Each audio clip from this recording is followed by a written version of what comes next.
بسم اللہ الرحمن الرحیم۔ اس وقت ملک میں ماشاء اللہ سے برے حالات ہیں۔ ہمارے سینیٹرز کو، ہمارے قومی اسمبلی کے اراکین کو اور ہمارے قائدین اور کارکنان کو حساس ادارے، سیکیورٹی ایجنسیز، ISI، MI اور دوسری ایجنسیز کی طرف سے ہراساں بھی کیا جا رہا ہے، اغوا کیا جا رہا ہے، اور اس سے بڑھ کے ان کے گھر کی خواتین، ان کو اغوا کیا جا رہا ہے۔ پہلے کل گزشتہ روز آپ کو ڈاکٹر زرکا کے حوالے سے بتایا گیا، میری ان سے خود بات ہوئی اور انہوں نے مجھے کہا کہ میرے بیٹے کو حساس اداروں نے اغوا کیا ہے۔ اور آج شاہ محمود قریشی، جو ہماری وائس چیئرمین ہے پاکستان تحریک انصاف کے، پاکستان کی ایک عزت دار اور ایک نامور شخصیت، ایک نیک نام شخصیت، ان کی بہو اور ہمارے رکن قومی اسمبلی ذہین قریشی کی اہلیہ کو اغوا کیا گیا۔ میں سمجھتا ہوں پاکستان کی فسطائیت کی تاریخ میں بڑے بڑے اندھیرے والے اور تاریخ دور دیکھے ہیں، لیکن اس سے بے شرم اور اس سے گھٹیا دور شاید ہی کبھی دیکھا گیا ہو۔ ہم نے، پوری پارٹی نے، ملک گیر احتجاج کی کال دی ہے جمعے کے روز۔ میں چاہتا ہوں کہ اس فسطائیت کے خلاف صرف پاکستان تحریک انصاف کے کارکن یا پاکستان تحریک انصاف کے عہدیدار نہیں، تمام عوام اس میں شرکت بھی کرے، اور وکلاء،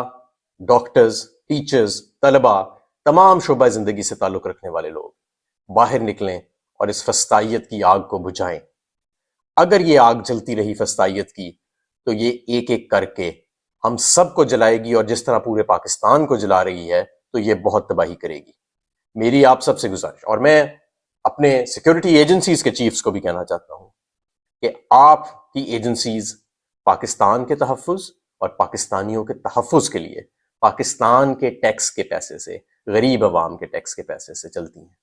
ان کو اس لیے یہ فنڈز نہیں دیے جاتے کہ آپ لوگوں کی بہن بیٹیوں کو اور لوگوں کو ہراساں کریں، اور ایک ایسی آئینی ترمیم کے لیے کہ ایک متنازع جج کو یا تو ایکسٹینشن دی جائے، یا اس کے جیسا کوئی متنازع جج، یا سپریم کورٹ کے اندر اپنی مرضی کے جج فکس کرا کے اس فسطائیت کے کالے دور کو ایک کور دیا جائے اور اس کو جاری رکھا جائے۔ پاکستانی قوم اس وقت جس نہج پہ کھڑی ہے، میں آپ کو بتا رہا ہوں کہ آپ کے پاس اب غلطی کی گنجائش نہیں ہے۔ اور عمران خان صاحب، جو اس ملک کے سب سے بڑے لیڈر، بلکہ بین الاقوامی دنیا میں اس وقت سب سے قد آور لیڈر ہے، آپ نے اس کے ساتھ جو سلوک کیا، ان کے گھر والوں کے ساتھ جو سلوک کیا، اس کی وجہ سے آپ میں اور عوام میں شدید دوریاں، اگر میں کہوں تو یہ تو بہت ہی ایک کمزور لفظ ہوگا، اس سے بھی کہیں زیادہ شدت والا لفظ جو ہے وہ میں استعمال کرنا چاہتا ہوں کہ آپ کے اور عوام کے درمیان یہ آ چکا ہے۔ یہ میں تمام قوم کو پیغام دینا چاہتا ہوں کہ اب ہمارے پاس وقت نہیں ہے، یہ وقت آ چکا ہے اس ملک کو بچانے کا، اس ملک میں رول آف لا، قانون اور آئین کی سپریمیسی کو یقینی بنانے کا۔ ہم سب نے باہر نکلنا ہے۔ جمعے کے بعد پورے پاکستان میں اس تحریک کا آغاز ہو رہا ہے، ہر ضلع میں، ہر شہر میں،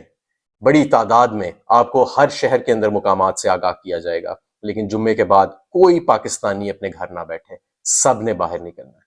پاکستان زندہ باد۔